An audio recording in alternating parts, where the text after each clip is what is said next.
आपण पाहताय the Vidarbha news, विदर्भाचा बुलंद आवाज. नमस्कार मंडळी. बरेच दिवस झाले तुम्हा लोकांसोबत बोलणं झालं नाही आणि माझ्या हातामध्ये अतिशय धक्कादायक आकडे समोर आलेले आहेत, जे मला असं वाटलं की मी आपल्यासोबत ह्याबद्दल बोललं पाहिजे. रोज महाराष्ट्रामध्ये एक नवीन नरेटिव्ह सेट केला जातोय. रोज काहीतरी धार्मिक वाद त्या ठिकाणी निर्माण केला जातोय आणि त्या धार्मिक वादाच्या मागे काय दडलेलं आहे हे आपल्याला कळत नाही आहे. खुद्द केंद्र सरकारच्या कॉर्पोरेट सेक्शननी ते आकडेवारी समोर आणलेली आहे आणि मी तुम्हाला ते सांगणार आहे की गेल्या 5 वर्षात महाराष्ट्रात तब्बल 36,211 खासगी कंपन्या बंद झालेल्या आहेत. म्हणजे जनतेचे मूळ मुद्दे तुम्ही मागे ढकलायचे आणि वादविवादाचे मुद्दे समोर आणायचे. हे जे होतं आहे महाराष्ट्रात हे लबाडीचं होतं आहे आणि त्या ठिकाणी सरकार गप्प आणि सगळे धंदे ठप्प असा विषय पूर्णपणे आपल्या महाराष्ट्रात होतोय.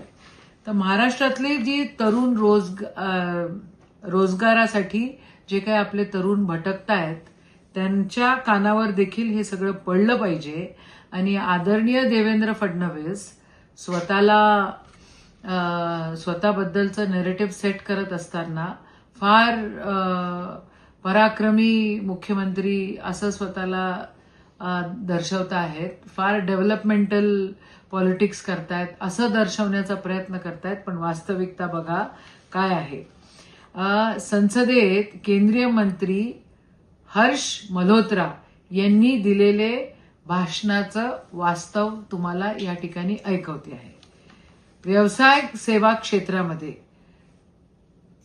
महाराष्ट्रातल्या व्यवसाय सेवा क्षेत्रामध्ये 14,613 कंपन्यांना टाळे लागलेले आहेत. व्यापार क्षेत्रामध्ये 4,996 कंपन्या बंद झालेल्या आहेत. बांधकाम क्षेत्रामध्ये 2,350च्या वर कंपन्या ठप्प झालेल्या आहेत. शेती संबंधित उद्योग 1,178 कंपन्या बंद झालेल्या आहेत. इतर क्षेत्रामध्ये 13,860च्या वर कंपन्या बंद झालेल्या आहेत.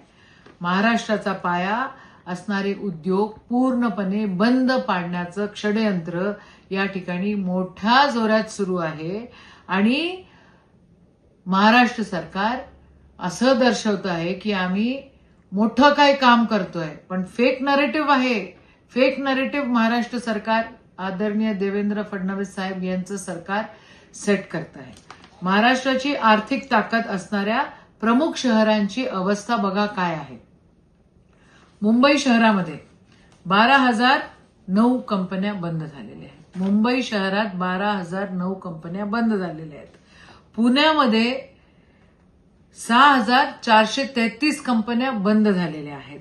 ठाणेमध्ये 4,704 कंपन्या बंद झालेल्या आहेत. नागपूरमध्ये 1,770च्या वर कंपन्या बंद झालेल्या आहेत. नाशिकमध्ये 840 कंपन्या बंद झालेल्या आहेत. रायगडमध्ये 822 कंपन्या बंद झालेल्या आहेत. औरंगाबादमध्ये 654 कंपन्या बंद झालेल्या आहेत. इतर शहरामध्ये 5,636 कंपन्या बंद पाडलेल्या आहेत.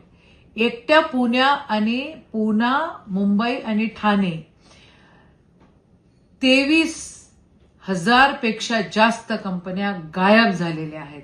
म्हणजे स्मॉल स्केल इंडस्ट्री, स्मॉल कंपन्या सगळं बंद केलेलं आहेत. हे केवढे बेरोजगार लोक झालेले असतील याच्याबद्दल देवेंद्र फडणवीस काहीच करत नाही आहेत.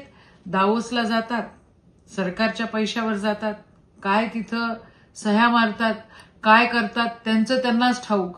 पण आपल्या महाराष्ट्रातल्या एवढ्या कंपन्या जर बंद पडत असतील तर मग भाजपवाल्यांकडे जातीय तेढ निर्माण करूनच मतं कसे घ्यायचे किंवा जातीय तेढमध्ये हा पूर्ण आपला महाराष्ट्र कसा त्या ठिकाणी गुंफून ठेवायचा, कसं त्यांना बिझी ठेवायचं आणि बेरोजगारांना कसं बिनकामी ठेवायचं, हे याच्यामध्ये मोठं षडयंत्र आहे. बाबांनो, जरा लक्षात घ्या.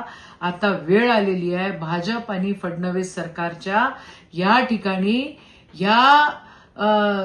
जुलूम जे करून राहिले आहेत याचा जबाब विचारायची.